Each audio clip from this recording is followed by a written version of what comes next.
गोविन्द उत्तिष्ठ गरुडध्वज उत्तिष्ठ कमलाकान्ता त्रैलोक्यं मङ्गलं कुरु मातः समस्त जगतां मधुकैटभारे वक्षो विहारिणि मनोहर दिव्यमूर्ते श्रीस्वामि निःश्रुत जनप्रियदानशीले श्रीवेङ्कटेश दयिते तव सुप्रभातम्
ఏముందండి, అందరూ కూడా ఆ శ్రీరాముల దయ వల్ల అందరూ బాగుండాలి, ఎవరికి ఏ కష్టం రాకుండా చూసుకోవాలని కోరుకున్నాను.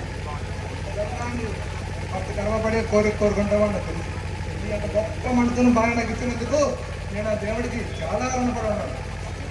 ఏంటండి మీరు, ఆయన మీలాంటి అభ్యుదయ భావాలు ఎంతో మంచి మనసున్న భర్త రావడం నిజంగా నా అదృష్టం అండి. ప్రతి ఒక్క ఆడపిల్ల ఇలాంటి వాళ్ళే భర్తగా రావాలని ఎన్నో కళలు ఉంటుంది. 10 సంవత్సరాల కలకాల జీవితం ఏ కలతలు లేకుండా ఒక తీయని కళలా కాకపోయింది. ఈ తోడు లేకపోతే నా జీవితం వాడిపోయే పువ్వులా ఉండేదేమో. కళ్ళ కన్నారు, కళ్ళని సాకారం చేసుకున్నారు, ఇందులో నా గొప్పే ఉన్నదండి. నా జీవితం అనుకుని ఒక సుదీర్ఘ ఒడ్డుకు చేర్చాను. మన ముగ్గురు తమ ఆశయానికి ఆయువు కోసం ఉండే నా జీవితంలో అబ్బో, ఏంటి ఈరోజు కృష్ణప్రసాద్ గారి మనసుల నుంచి కవిత్వాలు వెల్లువరుస్తున్నాయి. ఇలాంటి అందమైన భార్య పక్కన నేనేంటి జపం చేస్తున్న కన్యాసంగా పక్కన పెట్టి బామ్మ జపం పక్కన పెడతాడు. చాలండి, మీ పొగడ్తలు మరీ ఎక్కువైపోతున్నాయి. నా మనసులో తిన్నా మన్మత బాణాలు గుండె నుంచి పొంగి పొగతున్నా ఏమండి, మీ కవిత వంశంలో తడిచి నేను ముద్దైపోతానేమోనండి. అంతస్తు పెట్టి ఈ పేదమైన చూసిన పక్కనే నేను తలలో కూడా ఉంటుందండి. మీ ఊరికి రెక్కలు వచ్చాయి, మీ ఊరికి ఆశలు వచ్చాయి, అందుకే నేను మీరాన్ని. నిజమేనా? నువ్వు వచ్చాక నా జీవితానికి అర్థం వచ్చింది, నా భవిష్యత్తుకి సౌభాగ్యం వచ్చింది. హలో కృష్ణప్రసాద్ గారు, ఈ రోజు విశేషం ఏంటో గుర్తుందా, మర్చిపోయారా? మన పెళ్లి రోజు, మన ప్రేమ పుట్టిన రోజు. ఈ రోజు మర్చిపోతే ఎంతగా జీవితంలో గుర్తు పెట్టుకోవడానికి ఏముంది చెప్పు. అయితే బాగానే గుర్తు పెట్టుకున్నారనమాట.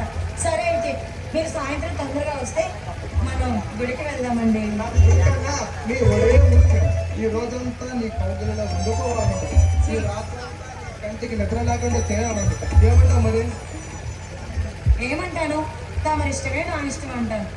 మీరు ఏదంటే దానికి సరే అంటారు. సరే కానీ మన ఏసువాడిని రెడీ చేసావా? ఆ సోగాడు ఎప్పుడో రెడీ అయ్యాడు. ఇదిగో ఈ సోగాడు కోసమే వెయిటింగ్. ఈశ్వర్ అంటే ఈశ్వర్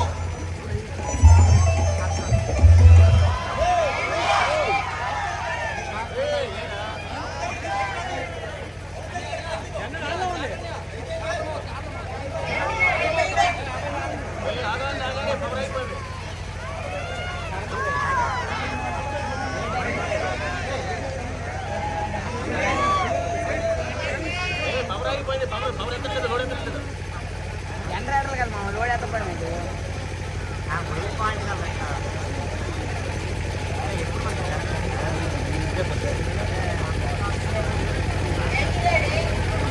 అవునా ఈసారి వాళ్ళ ఫ్రెండ్ దగ్గరికి నేను నా ఫ్రెండ్ దగ్గరికి వెళ్ళి స్వీట్లు పెంచి వెంటనే వచ్చేస్తాం. సాయంత్రం అలా బీచ్కి వెళ్దాం. సరేనా? సరేనండి. బాగా వెళ్ళిపోయాం కానీ ఈ గ్యాప్లో ఒక ముద్ద వచ్చు కదా. అబ్బా ఏంటండి మీరు పిల్లాడు ఉన్నాడుగా. వెళ్ళిపోయాలి ఈ గ్యాప్లో వాడు ఇచ్చే